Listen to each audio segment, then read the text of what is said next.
salve, salve. Selamat datang di podcast kami, yaitu Podcast Komsos Paroki Bunda Maria Serui. Dengan saya di sini, Ceterna Tiara Lamere. Dan saya, Deonastro Azen Baut. Informasi untuk para pemirsa yang menonton podcast ini, akun yang kita pakai untuk podcast ini adalah akun baru Komsos Paroki Bunda Maria Serui. Tolong ramaikan akun ini dengan cara like, comment, and subscribe. Nah, di dalam podcast ini kami akan berbincang seputar dengan masa Prapaskah. Nah, saat ini kami sudah kedatangan bintang tamu spesial pada malam hari ini, yaitu Romo Paroki Bunda Maria Serui. Halo, selamat malam Romo. Selamat malam. Apa kabarnya Romo? Baik. Nah, Ya. teman-teman, ini bintang tamu spesial kita. Mungkin Romo bisa memperkenalkan diri dulu agar kita semua bisa tahu. Terima Silakan, kasih. Saya Romo Floribertus Yosef Swastantoro sebagai Pastor Paroki Bunda Maria Serui Keuskupan Timika.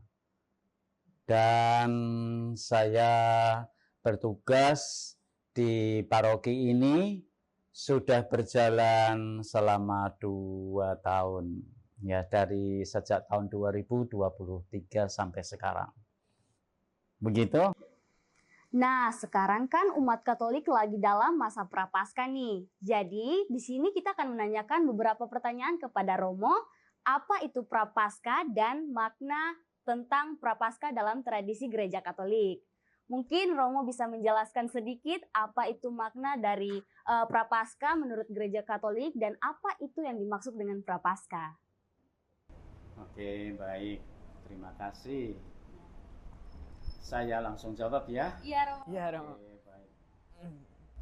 Di dalam Gereja Katolik ya, kita pernah mendengar adanya penanggalan liturgi ya. Jadi penanggalan liturgi itu di sana dimaksudkan untuk supaya umat Katolik di seluruh dunia ya itu bisa membaca dan merenungkan kitab suci saat mereka merayakan liturgi ya itu. Dan itu diatur sedemikian rupa sehingga ada beberapa masa liturgi. Contohnya seperti masa Advent ya. Masa Advent berarti masa sebelum kita orang Katolik seluruh dunia merayakan Natal.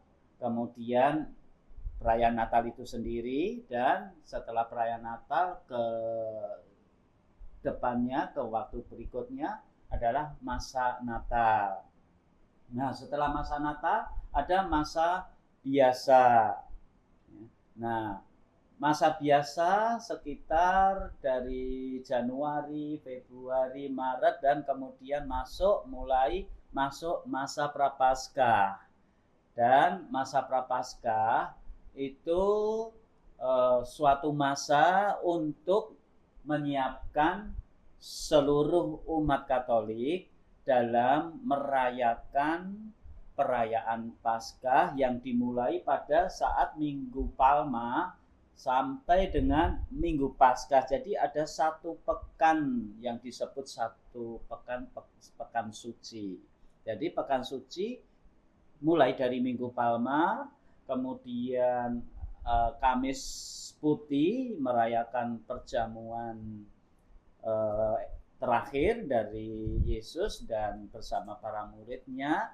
Kemudian masuk ke hari Jumat, itu Jumat Agung, di mana kita mengenangkan kembali peristiwa penderitaan salib Yesus Kristus Tuhan kita. Lantas memasuki hari Sabtu sepi ya. Dikatakan Sabtu sepi karena Tuhan tidak lagi ada di antara para murid ya, para orang-orang yang mau mengikuti Yesus pada saat itu. Dan setelah itu hari Minggu Paskahnya. Nah, Minggu Paskah kita merayakan apa? Kita merayakan kebangkitan Kristus. Seperti yang sudah disabdakan oleh Tuhan Yesus sendiri bahwa pada hari ketiga saya akan bangkit. Nah, itu. Jadi makna dari masa Prapaskah itu sendiri, pra berarti sebelum, ya, Paskah itu tadi perayaan kebangkitan Tuhan kita Yesus Kristus. Artinya bahwa masa Prapaskah adalah masa persiapan. Ya, itu. Oke?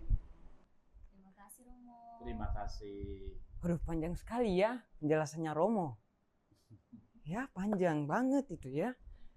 Jadi saya akan ngambil poinnya aja. Jadi masa Prapaskah itu adalah masa di mana kita umat Katolik dipersiapkan untuk merayakan masa Paskah yang dimulai dari Minggu Palma hingga Minggu Paskah, teman-teman. Dan masa Prapaskah itu dimulai lagi dengan perayaan liturgi apa? Rabu Abu. Maka di Gereja Katolik ada mengenal yang namanya Rabu Abu, ya, daripada gereja lain, ya, gitu. Dan waktu Rabu Abu itu seluruh umat Katolik menerima abu, ya, yang dioleskan oleh petugas atau imam atau prodiakon atau akolit di dahi, ya, dalam bentuk salib. Nah, itu memulai untuk umat Katolik melakukan puasa dan pantang saat masa Prapaskah itu. Ya, itu. Tahu nggak apa yang dilakukan umat Katolik dengan pantang dan puasa itu, dan kapan itu dilakukan? Waduh, gimana nih? Ya, mau tahu nggak? Mau banget Romo. Ya. Nah, pantang dan puasa, ya, itu dilakukan kapan saja. Kita punya pantang dan puasa ini sangat ringan sebetulnya, ya, karena ya aturan resminya, ya, bahwa Gereja Katolik itu menganjurkan pada saat Rabu Abu, saat kita menerima abu di dahi kita, itu pantang dan puasa. Ada 2 kali pantang dan puasa, pada saat Rabu Abu dan pada saat Jumat Agung nanti hari raya pengenangan sengsara dan wafat Yesus Kristus Tuhan kita, gitu. Nah, terus itu ringan sekali kan? Ringan sekali, karena ya puasanya kita orang Katolik juga berbeda. Nah, tahu nggak bedanya puasa dan pantangnya orang Katolik? Nggak tahu Romo. Nah, apakah puasanya itu betul-betul tidak makan, tidak minum? Nah, Mungkin Romo bisa jelaskan. Aduh. Ya, alangkah baiknya ya Iya. kita jelaskan ya, Tahu. supaya kita teman-teman di luar sana Ya, yang bisa kebetulan mengikuti podcast kita ini ya. Nah, yang namanya puasa, ya, itu sekali lagi saya katakan puasa hanya 1 kali makan kenyang dalam 1 hari. Ush. 1 kali makan kenyang. Ya, harap diperhatikan baik-baik. 1 kali makan kenyang dalam 1 hari. 1 hari ada berapa jam? 24 jam. 24 jam.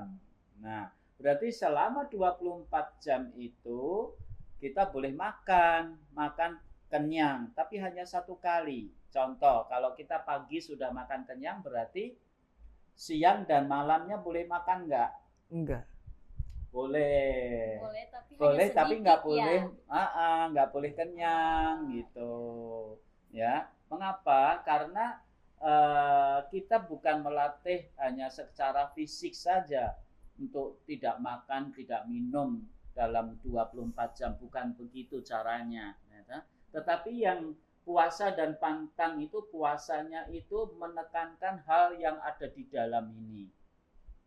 Coba sekarang kalian pikir, kalian renungkan dulu ya toh.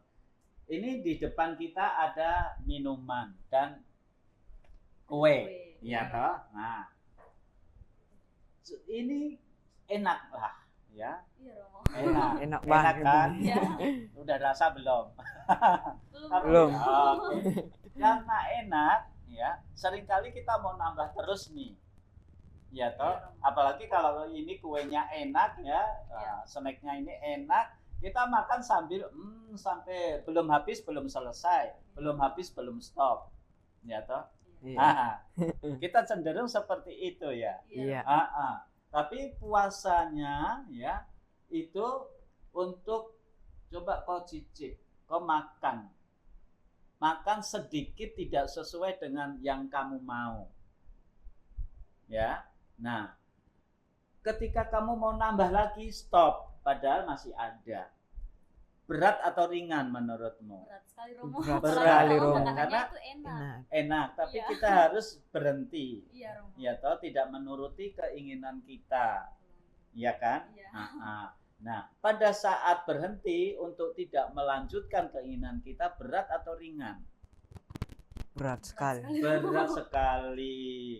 Berarti kan mengapa itu berat? Karena kita melawan siapa? Diri kita sendiri. Bahkan melawan keinginan-keinginan kita sendiri. Nah, itulah maknanya puasa. Lagian kalau kamu puasa terus dengan pantang, ya, berarti apa? Misalnya di situ ada ini kue, terus ini kopi, ya kan? Kamu makan yang enak itu kue itu, ya, tetapi tidak menuruti keinginan kamu untuk menghabiskan satu mangkok ini, ya kan? Nah, paling hanya berapa itu? Stick itu, ya. Mungkin Mungkin 1 2, kali. 3 hanya rasa-rasa. Terus kamu haus.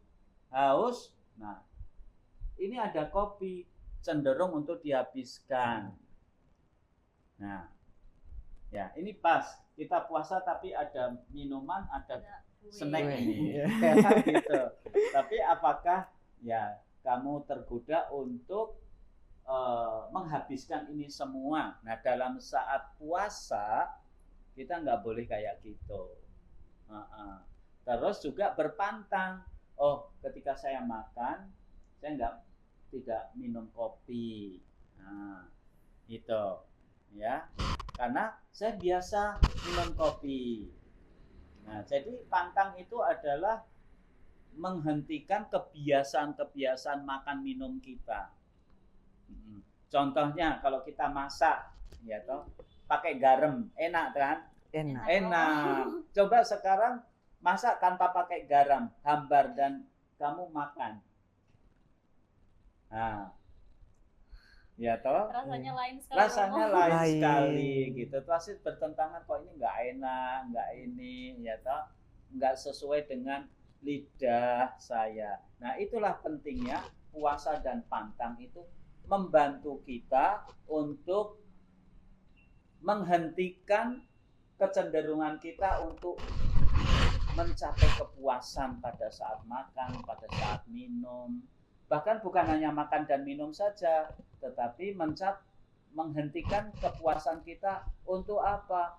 Untuk nongkrong, ya, untuk main game, PS, ya toh, itu. Terus kita kalau bermalas-malasan enak sekali sampai seharian. Nah, hentikan itu, ya. Itu pantang yang sebenarnya. Ya. Sehingga puasa dan pantang itu melatih tadi kedalaman batin kita. Dengan kata lain bahwa puasa dan pantang itu melatih diri kita untuk menyangkal diri.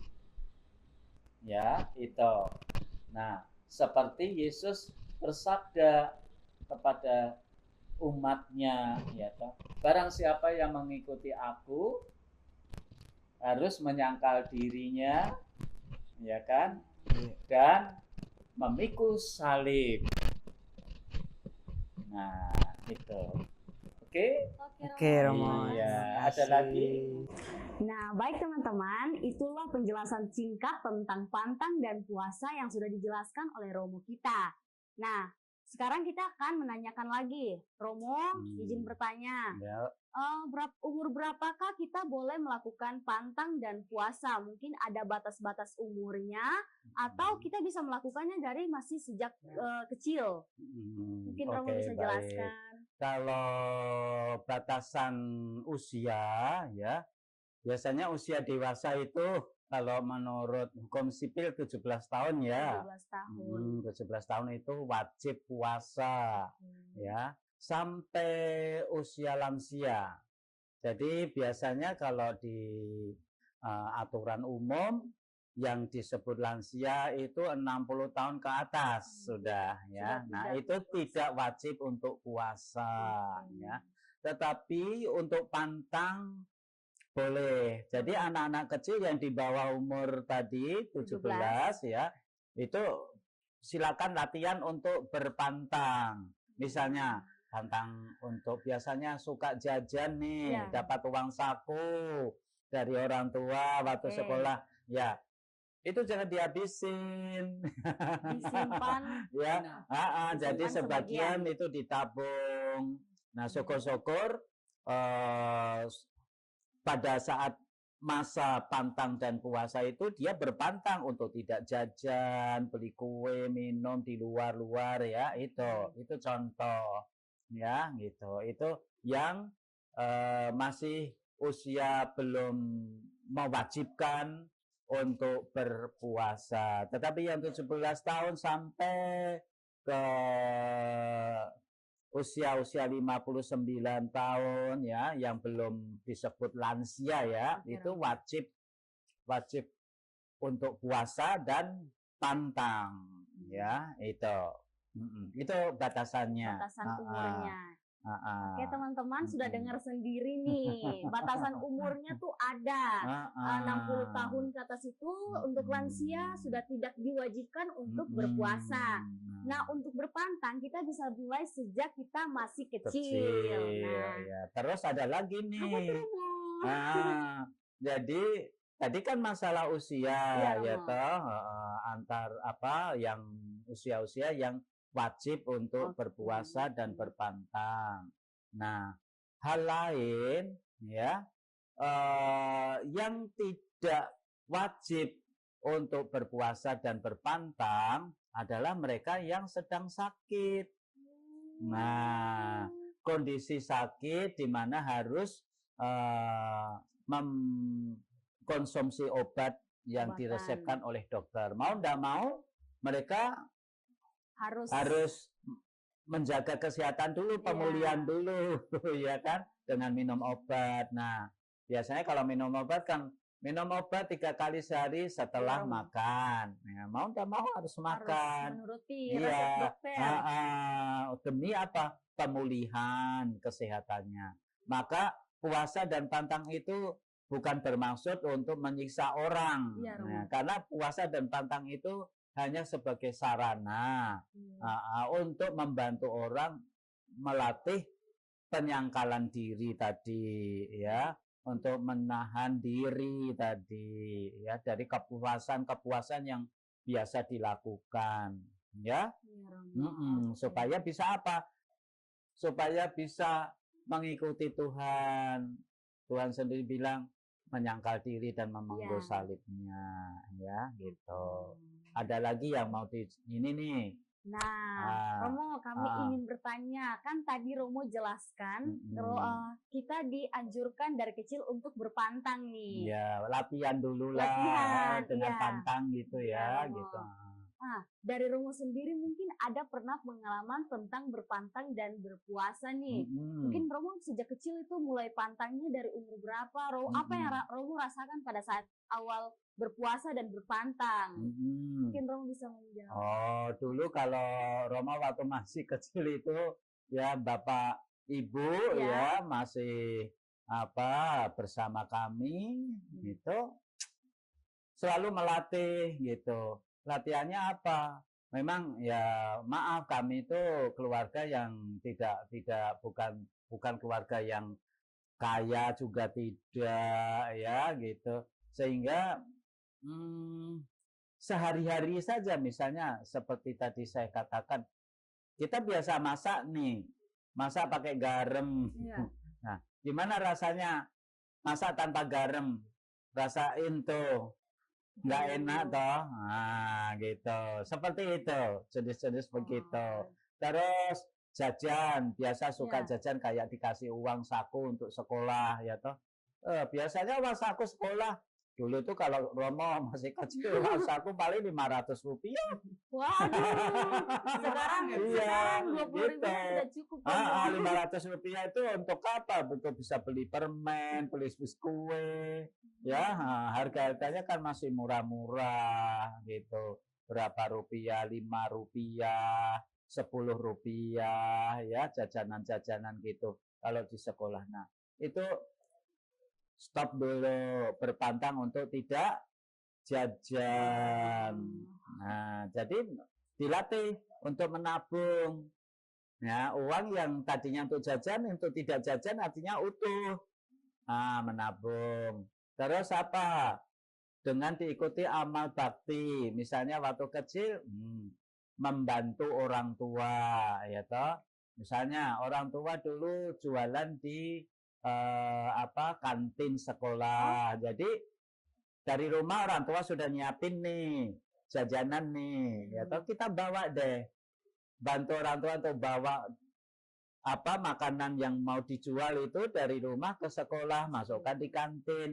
Nanti kalau pulang sekolah, nah dihitung lagi, jadi dibawa pulang uangnya, kemudian jajanan yang masih ada yang belum habis dibawa pulang gitu. Syukur-syukur yang sudah habis itu, yang tidak habis itu, ya, itu ada orang yang mungkin tidak mampu untuk beli, ya, ya kita kasih, gitu.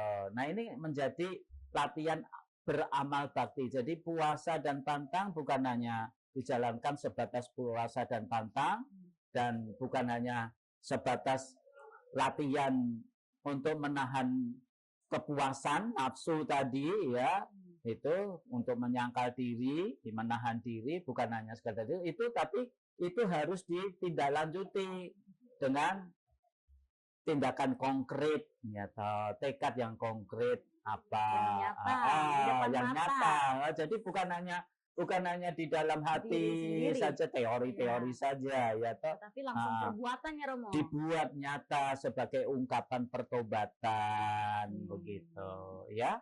Ya, Romo. Dan itu mendatangkan sukacita bagi banyak orang.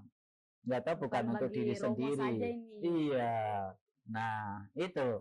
Nah, oke. Oke, teman-teman, sudah mendengar sendiri langsung tentang pengalaman Romo pas waktu Romo baru pertama kali melakukan pantang dan puasa nih. Sekarang kita minta tips yang baik dari Romo untuk melakukan pantang dan puasa dengan sepenuh hati nih, Romo. Bagaimana tipsnya, Romo? Minta tipsnya.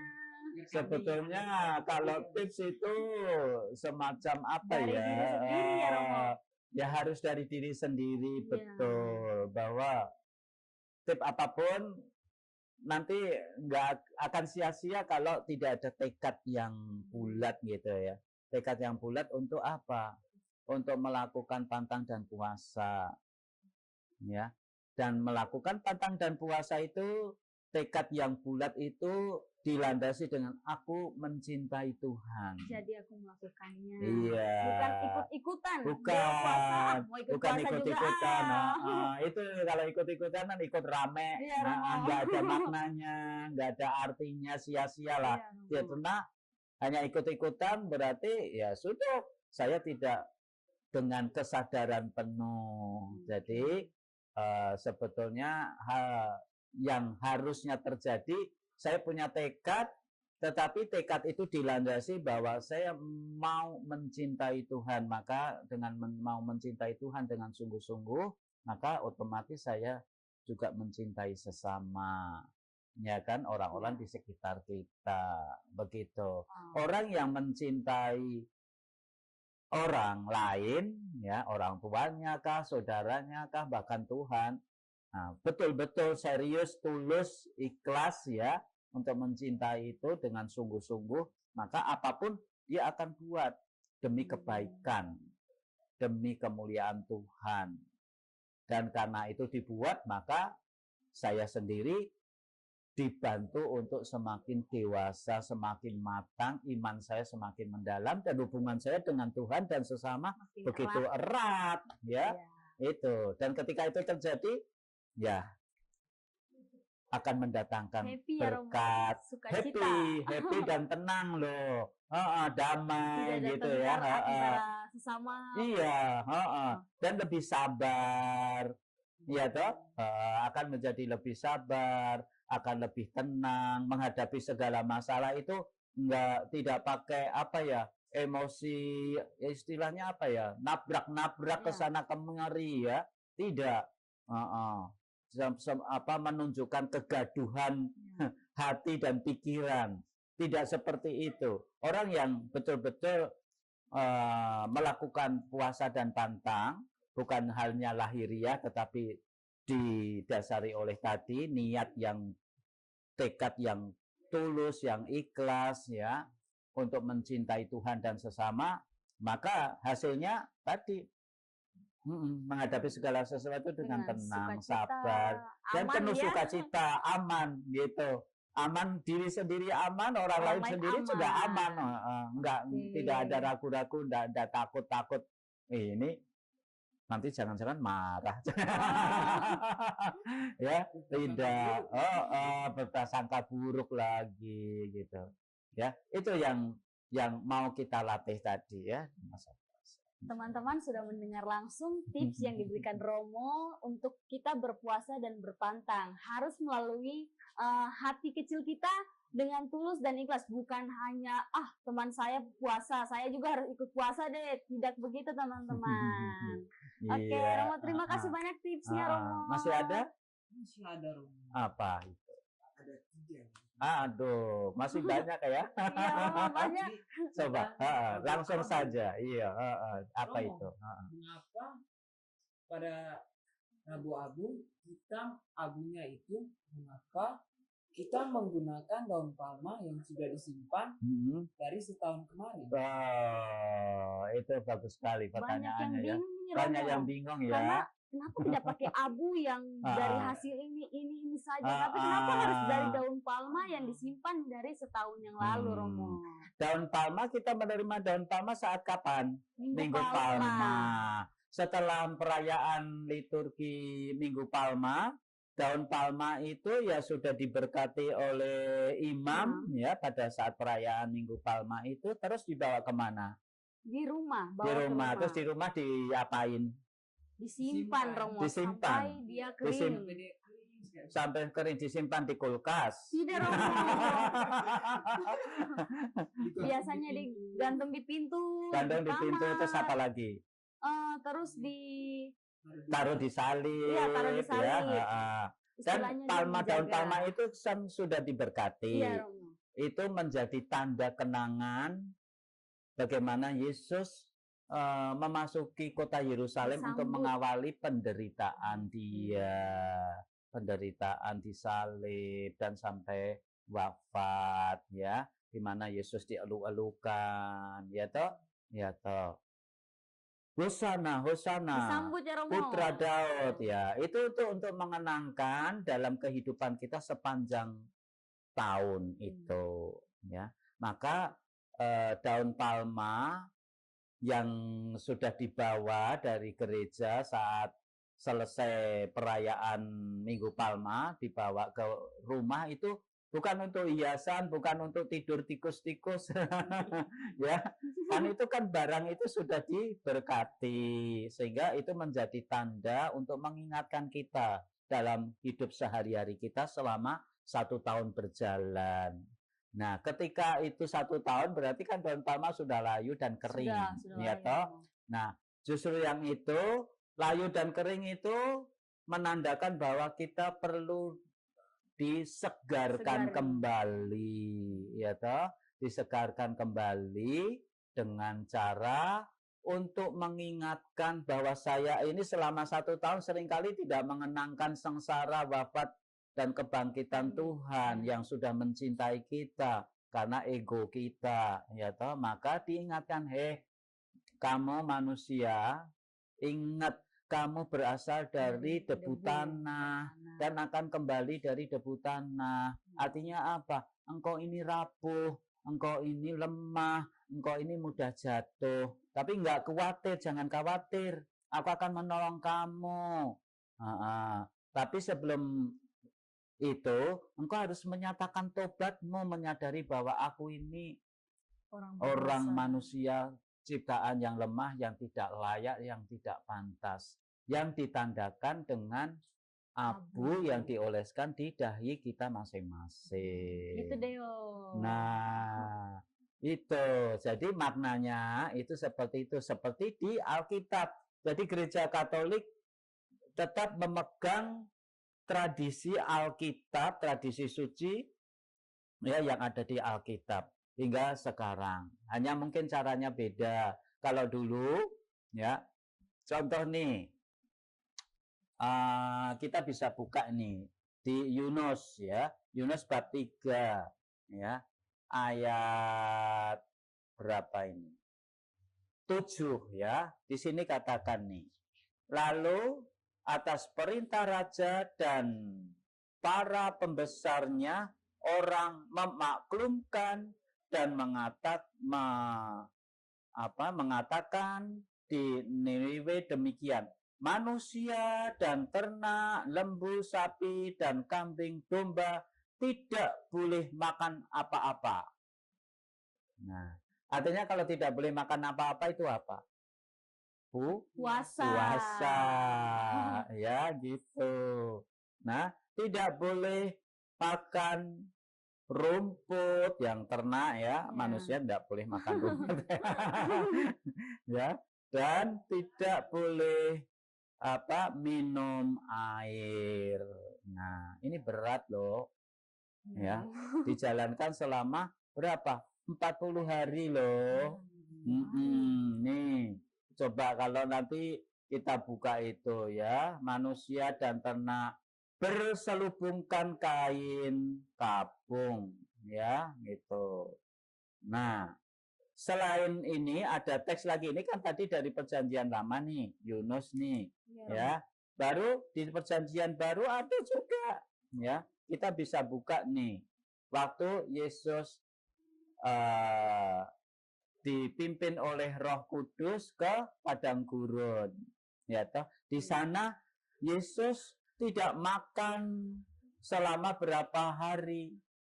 40 hari. Nah, nih. Kemudian Yesus ke suatu tempat yang mana ini?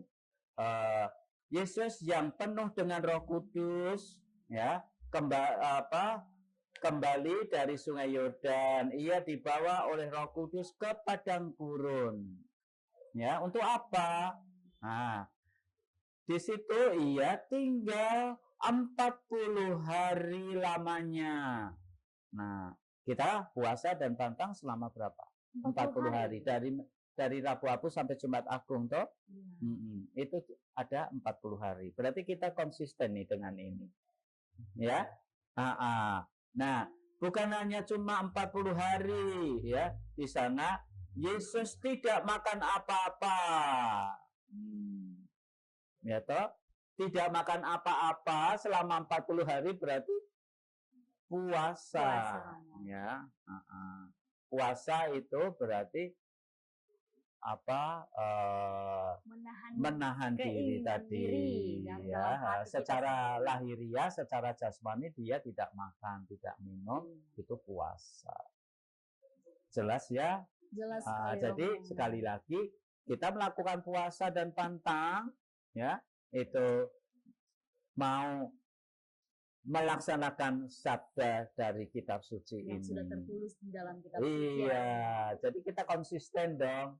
Ya kan, memelihara tradisi-tradisi kuno ya, sampai zaman Yesus, sampai sekarang, dan untuk selama-lamanya. Iya. Nah, sampai akhir zaman nanti.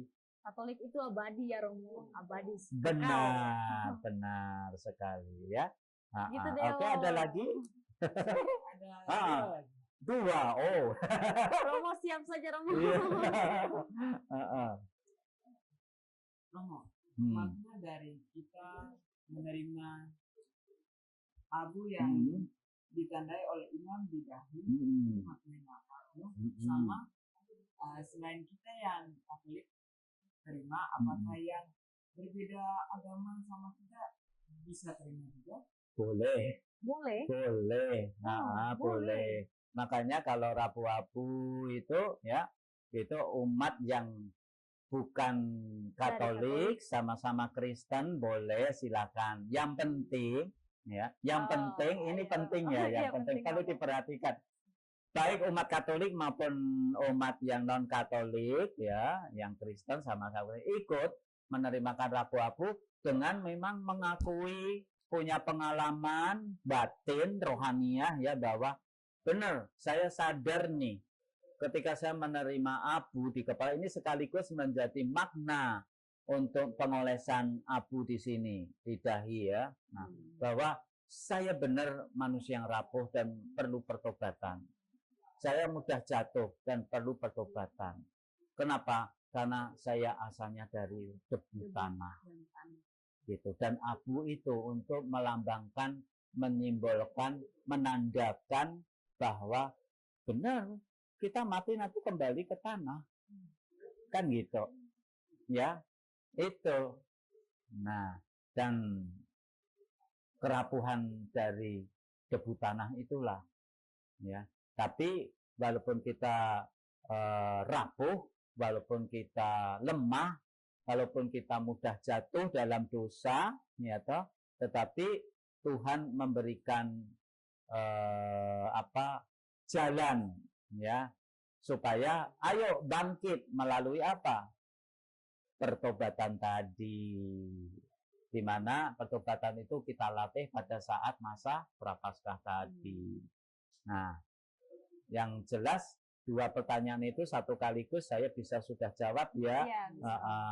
Makna dari rabu-abu untuk penandaan di sini. Nah, kenapa di sini? Karena ini akal budi manusia nih ceritanya, ya toh. Nah, kalau dulu malah apa artinya ditabur di seluruh badan nih, ya. Pakai pakaian kabung tadi kita baca di Yunus ya, kitab Yunus ya. Itu zaman dulu ya Romo. Iya, gitu. Tapi cara boleh berbeda, tetapi makna tetap sama. Ya toh, jadi jangan kita hanya terbentur pada cara untuk menghayati, melaksanakan iman dalam hidup kita. Ya toh, yang penting adalah maknanya, hakikatnya yang dapat mengubah ruang batin kita ini. Oke? Begitu. Berarti sudah selesai dong. Nanti kalau ada pertanyaan lagi, nanti di lain waktu lagi. Selanjutnya Romo. Oke. Nah, Terima teman-teman. kasih. Ya. Ini Romo sudah menjawab semua pertanyaan yang kalian tanyakan di luar sana. Poin penting apa saja nih? Nah, saya akan bacakan poin-poin pentingnya. Yang pertama, masa Prapaskah, masa di mana umat Katolik dipersiapkan untuk menyambut masa Prapaskah.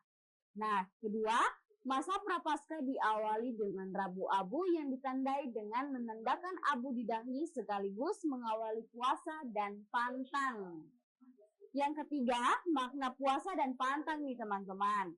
Itu adalah pengendalian diri dan melawan keinginan diri sendiri. Tadi kan kita sudah jelaskan umur berapa saja kita boleh berpuasa dan berpantang.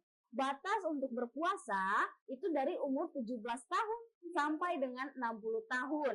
Untuk 60 tahun ke atas bagi lansia itu tidak diwajibkan untuk puasa teman-teman. Dan untuk orang sakit itu tidak diwajibkan untuk puasa karena harus mengkonsumsi obat-obatan yang diberikan oleh dokter. Betul Romo? Iya. Ya. Dan yang terakhir, arti abu di dahi.